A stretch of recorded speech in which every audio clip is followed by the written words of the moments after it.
الحمدللہ رب العالمین والصلاة والسلام علی سید الانبیاء والمرسلین أما بعد فأعوذ بالله من الشيطان الرجيم بسم الله الرحمن الرحيم ومن يعظم شعائر الله فإنها من تقوى القلوب صدق الله مولانا العظيم وصدق رسوله النبي الأمين الكريم ونحن على ذلك لمن الشاهدين والشاكرين والحمد لله رب العالمين.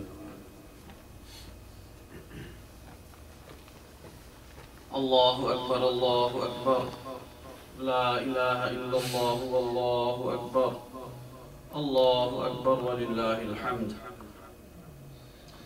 الله أكبر الله أكبر لا إله إلا الله والله أكبر الله أكبر ولله الحمد. الله أكبر الله أكبر لا إله إلا الله والله أكبر الله أكبر ولله الحمد.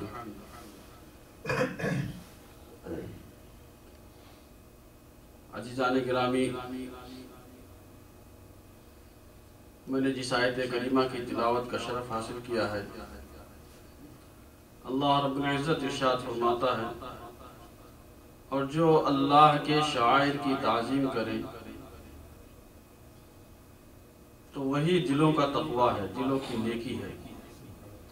اللہ کے شعائر کی تعظیم، اللہ کے شعائر ہیں کیا؟ تو اللہ کے شاعر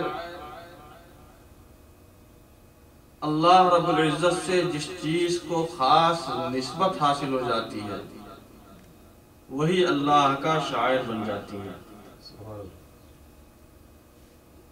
مثال کے طور پر صفا اور مروہ ہے، جہاں پہ حجاج اکرام سعی کرتے ہیں۔ صفا و مروہ کیا ہے؟ اللہ رب العزت فرماتا ہے ان الصفا والمروہ من شعائر اللہ، صفا و مروہ اللہ کی نشانیاں ہیں، اللہ کے شاعر ہیں۔ تو اللہ کا شاعر کس طرح سے بن گئی؟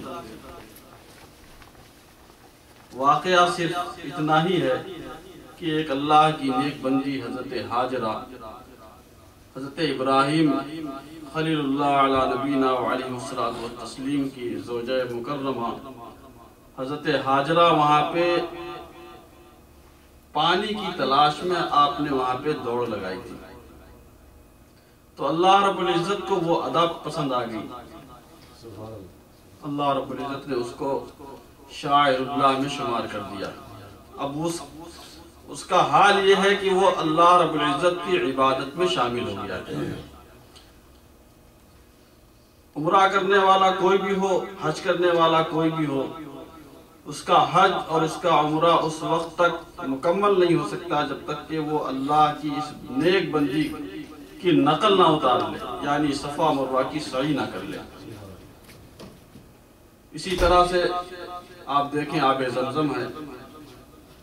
آب زمزم کیا ہے؟ حضرت اسماعیل علی نبینا وعلیہ الصلاۃ والتسلیم کے قدم ناز کی نشانی ہے۔ آپ کے پاؤں سے نکلا ہوا پانی ہے، اللہ رب العزت اس کی تعظیم کرا رہا ہے سارے عالم سے۔ اور اس مبارک پانی کے برکات و فیوز و برکات کے متعلق بہت سی احادیث کریمہ بھی ہیں، میں اس کی تفصیل میں جانا نہیں چاہتا۔ میں بتانا یہ چاہ رہا ہوں کہ شعائر اللہ، جو اللہ کی نشانیاں ہیں، وہ اللہ کی نشانیاں جو ہیں اس سے کیا فیوز و برکات حاصل کرنا چاہیے اور کس طرح سے حاصل ہوتی ہیں۔ مقام ابراہیم ہے۔ مقام ابراہیم کیا ہے؟ ایک وہ پتھر ہے جس پر حضرت ابراہیم علی نبینا وعلیہ الصلاۃ والتسلیم کھڑے ہو کر کے کعبۃ اللہ شریف کی تعمیر مکمل فرمائی۔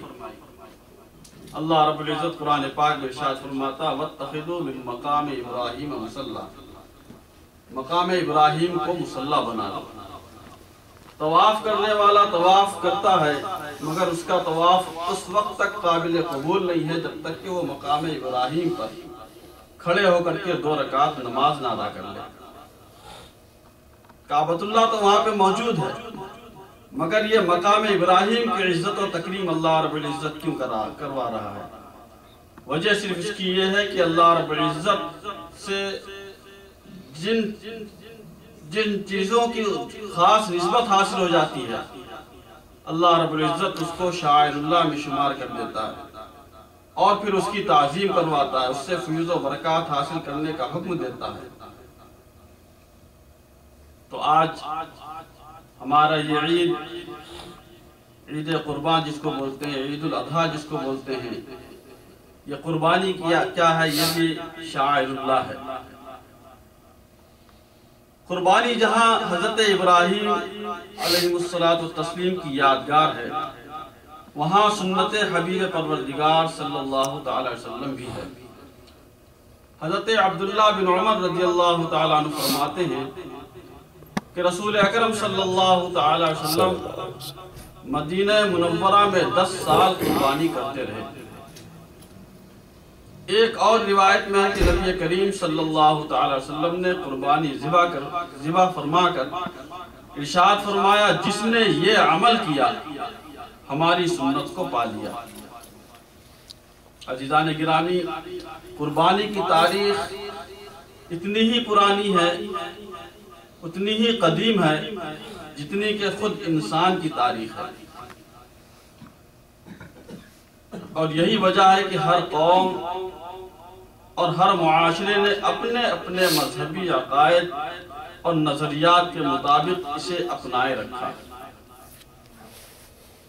تاریخ انسان میں سب سے پہلی قربانی انسان اول حضرت ابو البشر سیدنا آدم علیہ نبینا وعلیہ السلام کے 2 بیٹوں حابیل اور قابیل نے پیش کی تھی۔ سب سے پہلی قربانی جو پیش کی گئی، جس کا ذکر اللہ رب العزت قرآن پاک میں ارشاد فرماتا، وَاتْلُ عَلَيْهِمْ نَبَأَ ابْنَيْ آدَمَ بِالْحَقِّ إِذْ قَرَّبَا قُرْبَانًا فَتُقُبِّلَ مِنْ أَحَدِهِمَا وَلَمْ يُتَقَبَّلْ مِنَ الْآخَرِ قَالَ لَأَقْتُلَنَّكَ قَالَ إِنَّمَا يَتَقَبَّلُ اللَّهُ مِنَ الْمُتَّقِينَ۔ اللہ رب العزت ارشاد فرماتا ہے کہ اور ان کو یاد دلائیے، تلاوت ان کا قصہ بھی یاد فرمائیے، ان کا قصہ بھی بتائیے، جبکہ حضرت آدم علیہ نبینا علیہ السلام نے اپنے 2 بیٹوں سے فرمایا کہ قربانی کرو، قربانی اللہ رب العزت کی بارگاہ میں پیش کرو۔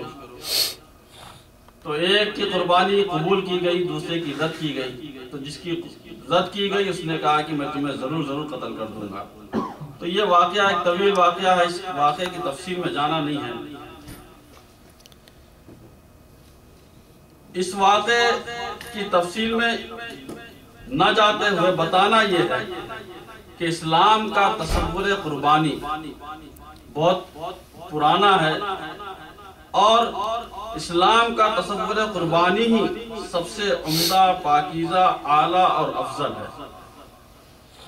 اسلام کے نزدیک قربانی کا مقصد عیش و طرب اور خواہشات نفسانی کی تکمیل اور صرف جانوروں کا خون بہانا نہیں ہے، بلکہ اسلام نے اپنے متعلقین اور منسلکین کو قربانی کی صورت میں رضائے الہی و خوشنودی مصطفیٰ علیہ التحیۃ والثناء کے حصول کا بہترین طریقہ اور نفیس ترین طریقہ سکھا دیا۔